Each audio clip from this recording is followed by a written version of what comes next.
ghost when we start this loop on repeat. Hear my chest, how it beats when you put your hands on me. Time goes fast, but yet so slow. I leave all thoughts, yeah, I let them go.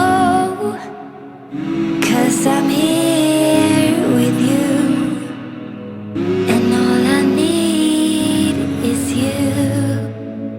It's so easy to be us. We lock ourselves up from the world we're lost. It's so easy to be us. We lock ourselves up from the world we're lost.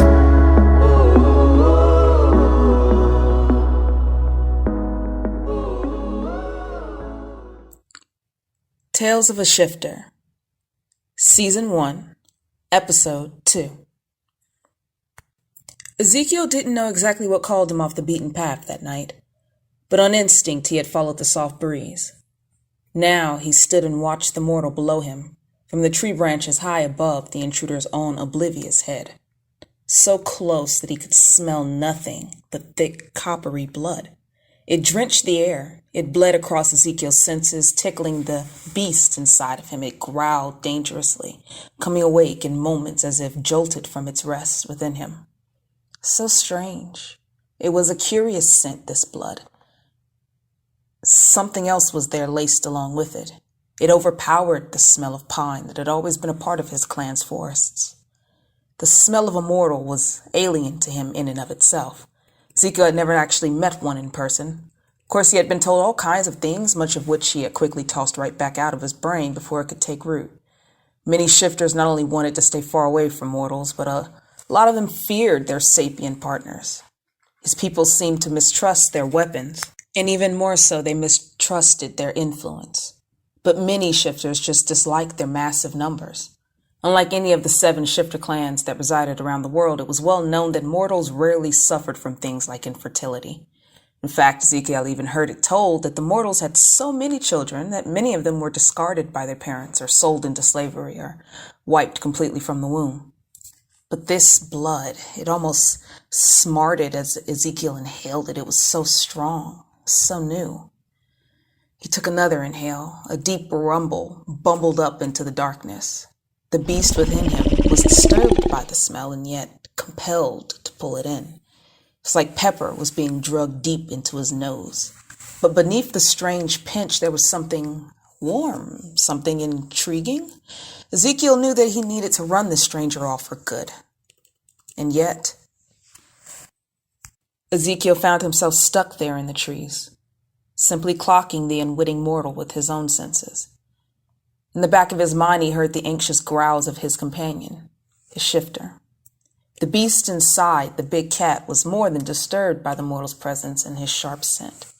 The claws of its consciousness dug deep at Ezekiel's mind, clawed at his soul, begging, asking, insistent to be released. It wanted to investigate, to hunt, to get closer, and Ezekiel wanted that too.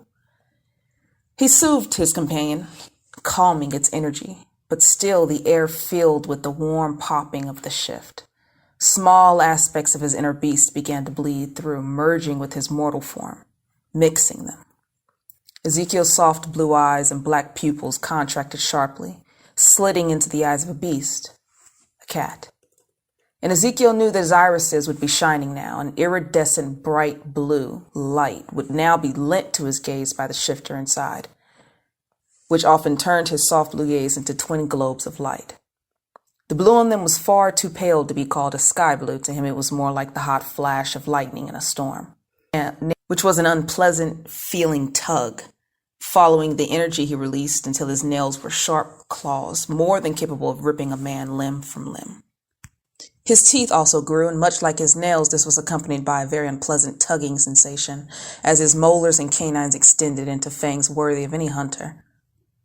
With the shifter's senses pouring into him, energizing him, sharpening his reflexes, eyesight, smell, and taste all at once, Ezekiel once more took a deep inhale of the air.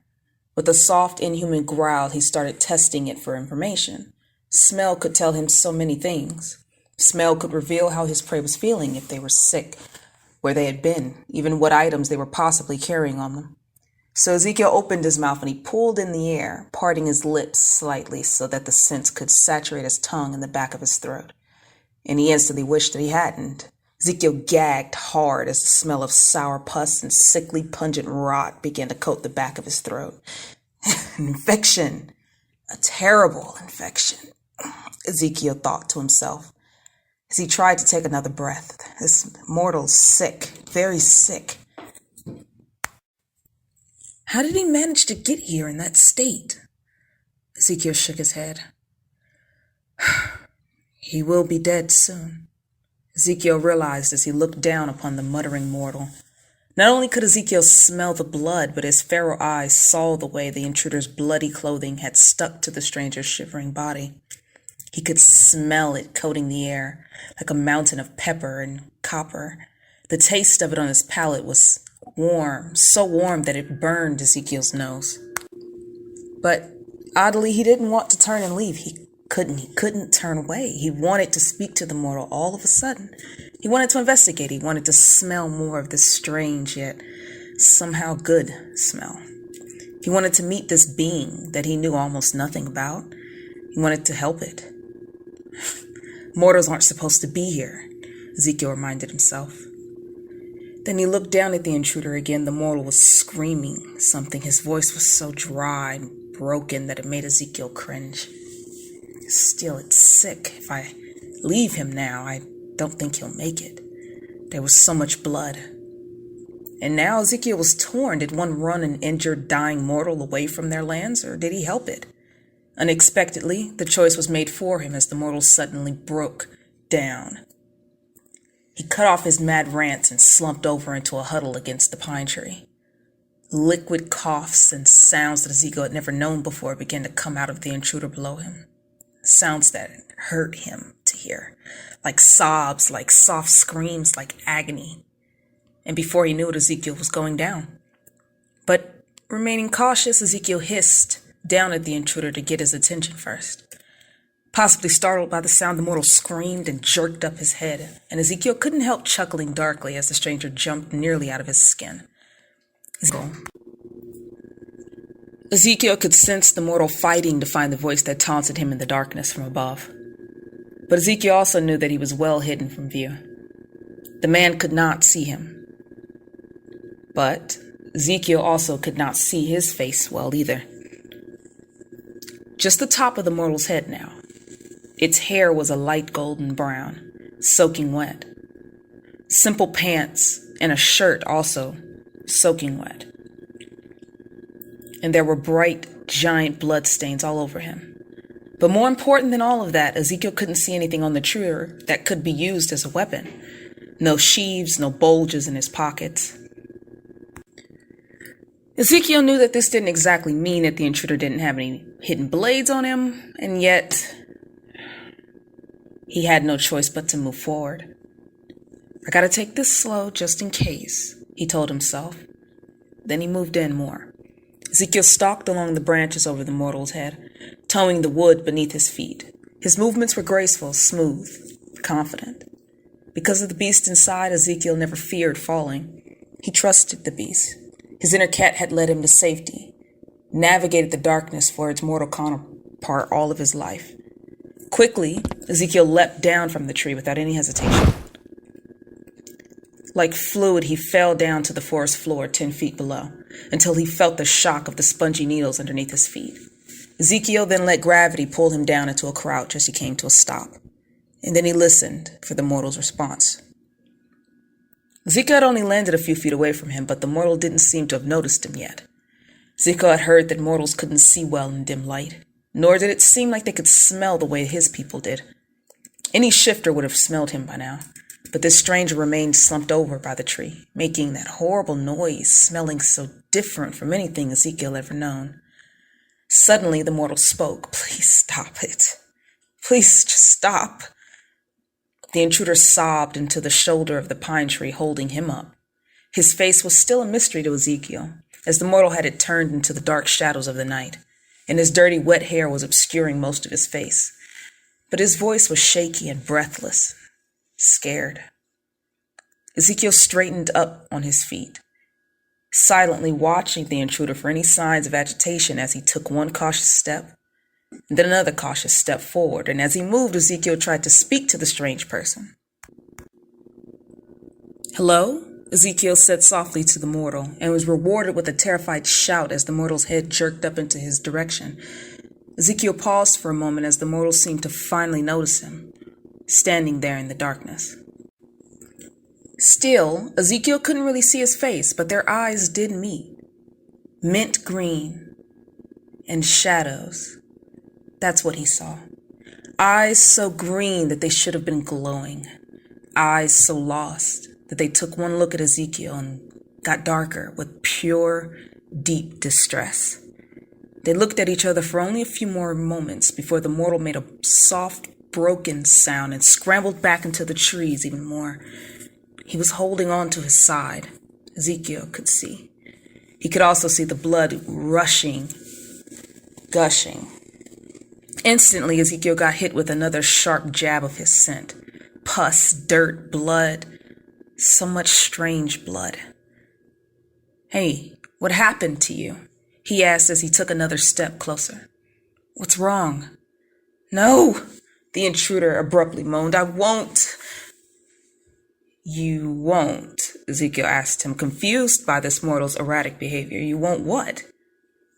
"Hey, can you hear me?" "I won't go."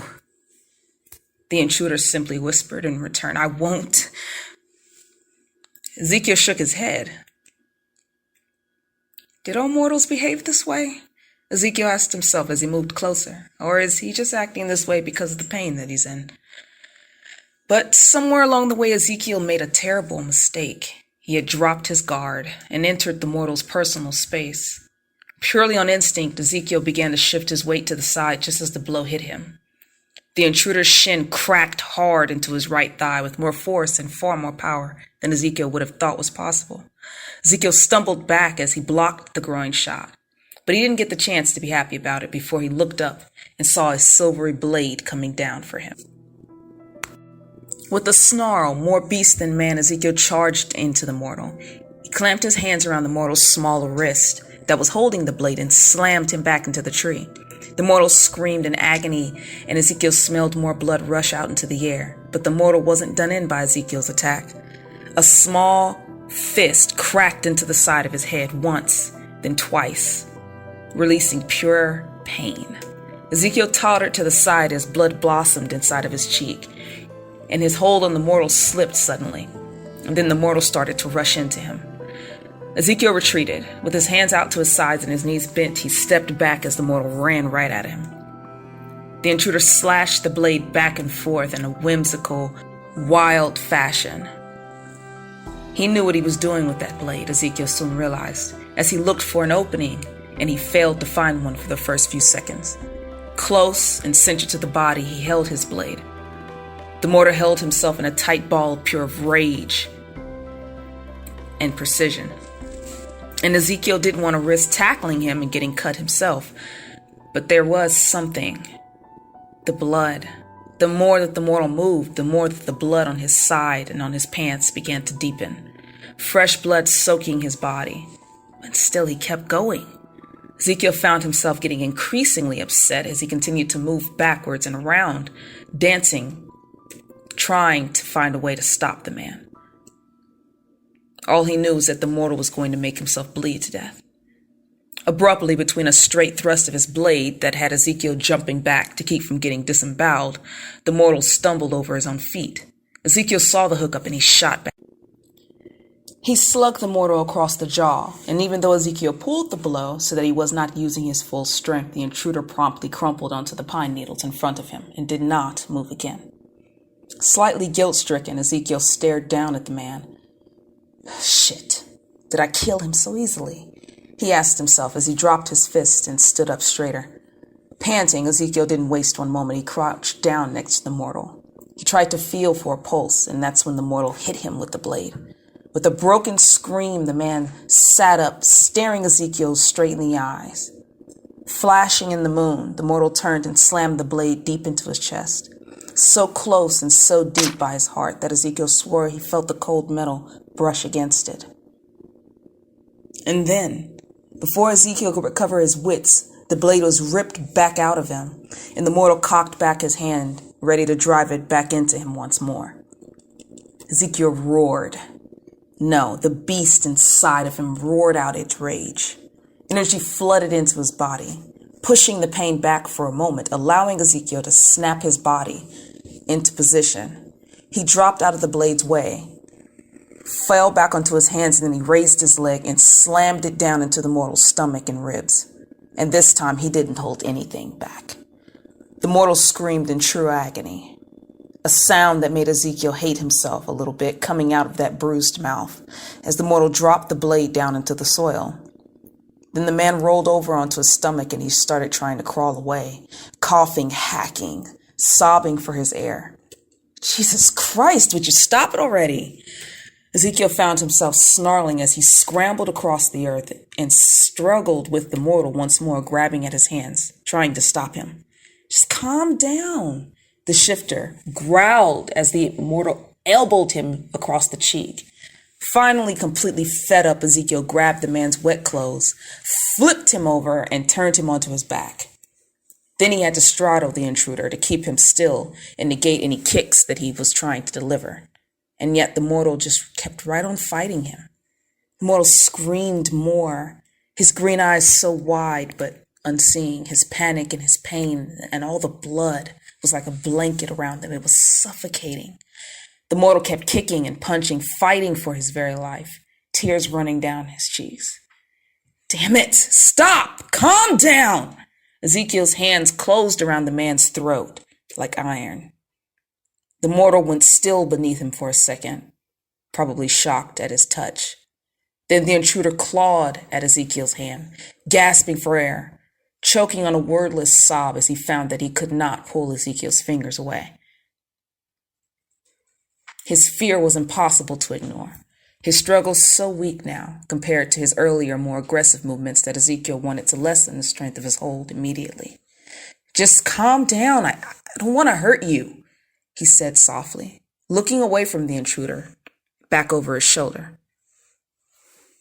There was a pain, sharp pain shot out of his chest, feeling like fire from the old knife wound. But even though the wound enraged Ezekiel and caused him considerable pain, something kept Ezekiel from actually breaking the intruder's throat right then in retaliation. Something about his eyes, his smell. Ezekiel didn't want to give the mortal the chance to attack him again, but the mortal made another wet, nasty gurgle, and somehow Ezekiel found himself releasing the man abruptly. Then Ezekiel put a hand over to his chin, held his face down steady so he could get his first clear look. The darkness still kept him really from putting a face to this strange man, but his eyes still stood out in that dark mask full of dirt, made of blood and pain. Mint green eyes opened and closed as the mortal hacked, trying to catch his breath. His voice was light but hoarse, and from the moment the mortal was docile beneath him, Ezekiel tried to let him catch his breath before he began interrogating him. But the mortal had other plans. Who are you, and why are you here in our forests? Why did you attack me? Ezekiel soon hissed as he stared down at the mortal. Ezekiel could see that his skin beneath the dirt was pale. His body was shaking. Ezekiel felt that against his legs. He felt the warmth to blood flowing out of the mortal's side, coating his inner pant leg, soaking in a big crimson circle that both worried and upset Ezekiel. The smell of it pinched his nose still, so strange to him. He'd never smelled such a smell before. The mortal did not respond, but Ezekiel could feel strength flowing away as the mortal kept blinking, watching him, not moving. Hey, who are you? Can you hear me? He asked the mortal again, softer. His throat was clogged with the scent of this man. The mortal's eyes moved along Ezekiel's face, tracing his jaw, then shot back up to his eyes. The mortal's gaze fluttered, closed, then opened again slowly. Is he passing out? He does not seem very lucid. The mortal gazed up at him for a long few moments, not speaking or moving, and Ezekiel just let him be. Then suddenly Ezekiel had his wet, bloody hands on his face, grabbing at his cheeks. Ezekiel would have jerked back, but the strange man's hands were gentle, as they slid past his ears and up into his scalp and stopped there. Ezekiel swallowed as he had the strangest urge to lean back into that touch. A quiver suddenly traced his belly, his spine. Then the man was pulling on the back of Ezekiel's head, forcing him down to him, until they were nearly nose to nose. The mortal looked him right in the eye and said simply, "You finally come to claim me. Take me away. It's strange that you're beautiful," he whispered. His voice was wretched, racked with exhaustion. But there was strength there, something enchanting. "You know, I thought death was supposed to be ugly, but you're breathtaking." Cloudy green eyes dropped, and then the mortal leaned in even more. His eyes closed, and shockingly, Ezekiel felt something soft and warm brush against his lips. A thrum of excitement and shock took Ezekiel's breath away, robbed him of his senses as the man kissed him, soft, then hard. Desperate and weak, a sob clashed between them as the man suddenly ran his tongue past Ezekiel's frozen lips. Confusion took hold, but nothing was more confusing about the deep wave of satisfaction that crashed over Ezekiel's inner beast than when the stranger's taste registered on his lips, against his tongue. It was like his senses scattered and his inner beast mewled in pure delight, and a moan bubbled up past his lips. Ezekiel felt the creature inside of him pull that stranger closer, clambering against this man's body, pushing Ezekiel to deepen this kiss. What the hell? Ezekiel jerked back in surprise once his senses returned, and the mortal's hands fell off of him. They landed in the earth next to that mortal who had in fact just passed out.